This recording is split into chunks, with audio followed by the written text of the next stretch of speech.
2024 में आम चुनाव है। पीएम मोदी ने संसद में कहा कि तीसरे कार्यकाल में बीजेपी बड़े फैसले लेगी। देश में आम बजट भी पेश हो चुका है। पहले के मुकाबले आम बजट इस बार बहुत छोटा रहा था। भारत में ये आम धारणा है कि चुनाव के बाद महंगाई बढ़ जाती है। शायद ऐसा होता भी है। खासकर जो एक चीज सबकी नजर में होती है वो है पेट्रोल डीजल। पेट्रोल डीजल की प्राइस पर सरकारों का बुरा हाल हो जाता है। कहते हैं प्याज ने शीला दीक्षित की सरकार गिरा दी थी। पेट्रोल डीजल को लेकर भी कुछ ऐसी ही हाय तौबा मची रहती है। चलिए आज जानते हैं कि पेट्रोल डीजल का देश की अर्थव्यवस्था से क्या कनेक्शन है, क्यों 10 पैसों की बढ़ोतरी भी चैनलों की ब्रेकिंग न्यूज बन जाती है और आखिर ये सब होता कैसे है। कौन ये तय करता है कि पेट्रोल का प्राइस इतना बढ़ेगा और डीजल का इतना। नमस्कार, मेरा नाम है रिया शर्मा और आप देख रहे हैं TV9 भारतवर्ष। सबसे पहले तो ये जान लीजिए कि पेट्रोल डीजल जीएसटी से बाहर है। दोनों का प्राइस अब सरकार तय नहीं करती बल्कि तेल कंपनियां इनका प्राइस तय करती हैं। इन पर एक्साइज ड्यूटी लगती है और राज्यों के वैट। एक्साइज ड्यूटी एक तरह का टैक्स है जो भारत के अंदर कोई प्रोडक्ट प्रोड्यूस करने या उसे बेचने पर लगाया जाता है। सरकार के लिए रेवेन्यू का ये एक बड़ा सोर्स होता है। ये कस्टम ड्यूटी से बिल्कुल अलग है जो बाहर से देश में आने वाली चीजों पर लगता है। एक्साइज ड्यूटी केंद्र वसूलती है और राज्य सरकारें अपने हिसाब से वैट लगाती हैं। अब हम पेट्रोल और डीजल का गणित समझ लेते हैं।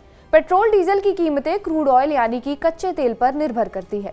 क्रूड ऑयल की कीमत प्रति डॉलर बैरल में होती है। एक बैरल में 159 लीटर होते हैं। आसान भाषा में अगर आपको पेट्रोल डीजल के गणित को समझना है तो आप बस 1 लीटर पेट्रोल डीजल का गणित समझ लीजिए। इसी में ऑयल की दुनिया का पूरा सार है। इंटरनेशनल मार्केट में क्रूड ऑयल की कीमतें बदलती रहती हैं। 1 लीटर कच्चे तेल की कीमत अगर 40 रुपए है, भारत आने के बाद इसे रिफाइन किया जाता है, फिर इसे डीलर को दे दिया जाता है। यहाँ डीलर को मिलने वाला तेल 3 से 4 रुपए महंगा हो जाता है। इसमें ऑयल कंपनियों का कमीशन, एंट्री टैक्स, ढुलाई का खर्च और बाकी चीजें भी जुड़ी हुई होती हैं। प्रति लीटर पर डील को एक तय कमीशन मिलता है। फिर केंद्र एक्साइज ड्यूटी लगाती है और हर राज्य अपने हिसाब से वैट लगाता है। इसके बाद पेट्रोल डीजल की कीमत तय होती है जो हम और आप देते हैं। आसान भाषा में समझा जाए तो तेल के बेस प्राइस में कच्चे तेल की कीमत, प्रोसेसिंग चार्ज और कच्चे तेल को रिफाइन करने वाली रिफाइनरियों का चार्ज शामिल होता है। हमारे देश में पेट्रोल डीजल का बेस प्राइस अभी 57 रुपए के करीब है, लेकिन केंद्र और राज्य सरकारें इस पर टैक्स लगाकर इसे 100 रुपए पर पहुंचा देती हैं। मौजूदा वक्त में केंद्र सरकार 19.90 रुपए एक्साइज ड्यूटी वसूल रही है। इसके बाद राज्य सरकारें इस पर अपने हिसाब से वैट और सेस वसूलती हैं, जिसके बाद इनका दाम बेस प्राइस से 2 गुना तक बढ़ जाता है। भारत में आम चुनाव नजदीक है। पिछले कई दिनों से पेट्रोल डीजल के दाम स्थिर हैं। जून 2010 तक सरकार पेट्रोल की कीमत निर्धारित करती थी और हर 15 दिन में इसे बदला जाता था। 26 जून 2010 के बाद सरकार ने पेट्रोल की कीमतों का निर्धारण ऑयल कंपनियों के ऊपर छोड़ दिया है। इसी तरह अक्टूबर 2014 तक डीजल की कीमत भी सरकार ही निर्धारित करती थी।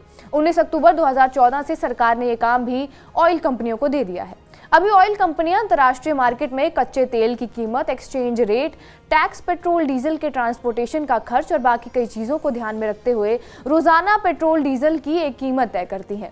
एक तरह से पेट्रोल और डीजल केंद्र सरकार, राज्य सरकार और ऑयल कंपनियों के लिए कमाई का मोटा जरिया होता है। बहरहाल आपका इस वीडियो पर क्या कुछ कहना हमें कमेंट बॉक्स में जरूर बताएं। बाकी देश और दुनिया की तमाम बड़ी खबरों के लिए जुड़े रहिए हमारे साथ TV9 भारतवर्ष पर।